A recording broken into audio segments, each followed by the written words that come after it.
The war room aboard the Karzoon dreadnought was a place of oppressive grandeur, carved from obsidian metal older than most civilizations. Dark crimson lights pulsed through the chamber like the slow, arrogant heartbeat of a sleeping giant. The air itself tasted of iron and overwhelming power. Here, before a massive, intimidating throne, stood Captain Mira Solis, a human from Earth.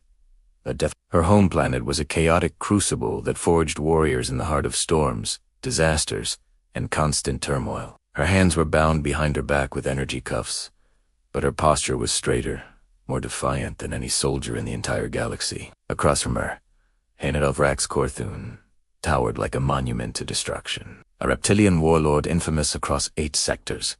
His very name was a curse whispered in fear. His claws, each as sharp as a monoblade, glowed with menacing thermal energy. From the shadows, his elite soldiers watched, their whispers a mix of disbelief and morbid curiosity. They couldn't comprehend how this small creature, a human, dared to meet their general's gaze without a shred of fear. Rax took a heavy step forward, the shadows clinging to his colossal frame. "You humans," he growled, his voice a low vibration that shook the very floor plates. "You think yourselves brave. You believe you are unbreakable." He raised a glowing claw, bringing it slowly, deliberately, to her throat. "But here, you are nothing." Mira didn't blink. Her breathing remained steady, calm. She didn't even show the slightest flicker of fear in her eyes. In fact, she looked almost bored. The expression seemed to infuriate Vrax more than any scream could. Eleanid in his monstrous face so close she could feel the heat radiating from his scales. "Say you surrender," he hissed, the sound a venomous whisper. "Say you kneel, or I will tear out your heart where you stand." The soldiers held their breath, waiting. They expected a scream. They anticipated the panic, the begging, the desperate pleas for mercy that always came. Instead, the unthinkable happened. Mira tilted her head, her eyes half-lidded, in an expression of sheer impatience. And then she smirked. "Listen," she said, her voice surprisingly calm, yet firm enough to slice through the heavy tension in the air. "If you're going to kill me, do it fast." She paused, letting the words hang. "Because I really hate waiting." The room fell into a sudden, shocked silence. It was a silence so thick, so absolute, it felt like you could drown in it. Vrax blinked, his reptilian mind struggling to process her words. Confusion warred with outrage on his face. Udarity began to roar. "I dare anything," Mira interrupted him, her voice cutting through his anger like a diamond blade. "I'm from Earth. You call it a death world. We call it normal weather." She took a bold step forward, her cuffed hands straining against their restraints, causing them to spark. "You think your little glowing claws scare me? I grew up in a place where the ground literally shakes apart, the sky catches fire, and the oceans try to kill you just for fun." A few of the guards audibly flinched at her words. The general's pupils narrowed to slits, his predatory instincts clashing with utter disbelief. "You think you're a predator?" Mira continued, her voice rising with a dangerous confidence. "On my world, we're apex predators, purely by accident. The planet is a far greater threat than anything that lives on it." Whispers erupted around the room like wildfire, a cascade of shock, disbelief, and a new, unfamiliar emotion.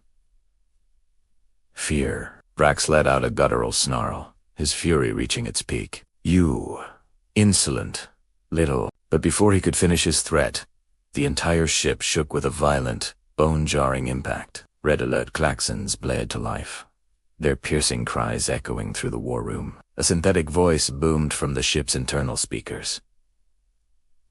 "Warning, warning. Unidentified vessel has breached the hangar bay. Hostile forces detected."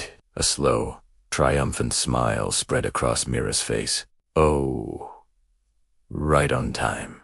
In a flash of blinding light, the dreadnought's reinforced, sealed door was blasted inward, torn from its hinges like paper. Hovering just outside was a sleek, menacing black ship, the Earth Fleet, SAS-11 Night Warden. an elite Deathworlder strike team. Her team.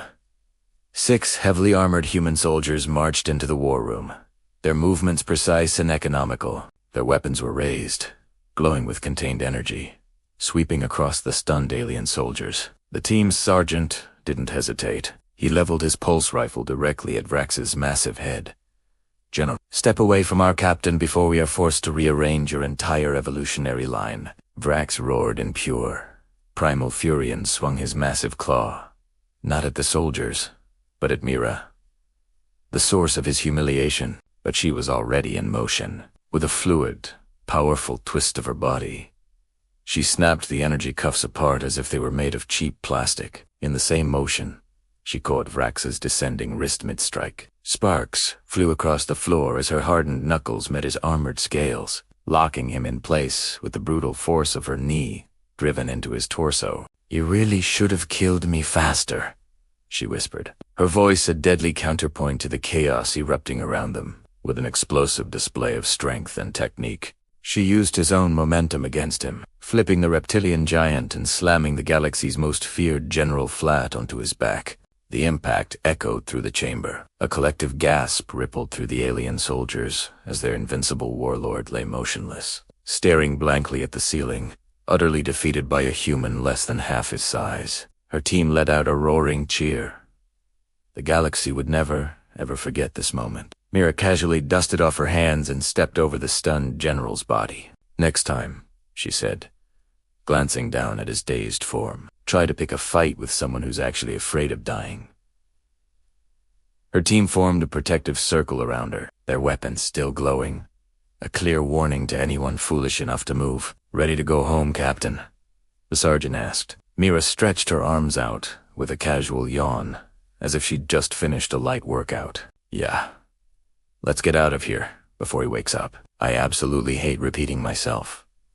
As their ship began to rise, their magnetic boots lifted from the dreadnought's floor. Behind them, an entire alien army stood frozen in silence. They weren't watching the escape. They were staring at the human who didn't know the meaning of fear. A living, breathing reminder to the rest of the galaxy.